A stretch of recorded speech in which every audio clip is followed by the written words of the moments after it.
ഇത് ഹോട്ടലിന്റെ പ്രൊമോഷൻ അല്ല, ഇത് നമ്മൾ ഹോട്ടലിൽ നിന്ന് വാങ്ങിയ പൊറാട്ട വീട്ടിലെത്തി വീണ്ടും ചൂടാക്കി നല്ല അയിലക്കറിയുടെ കൂടെ കൂട്ടി കഴിക്കാൻ വേണ്ടിയിട്ട് ചൂടാക്കുന്നതാണ്. ചൂട് പൊറാട്ട നമ്മൾ ക്രിസ്പോടെ കഴിക്കാൻ വേണ്ടിയിട്ട് വീണ്ടും ചൂടാക്കണം ഗൈസ്. അവിടെ കക്കിരി കുനുകുന അരിയുന്നുണ്ട്.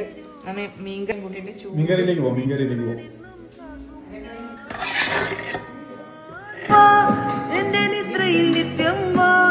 ഒരു ചക്കര സ്വപ്നം പൊറാട്ട അടിപൊളി, കറി അധികം അടിപൊളി.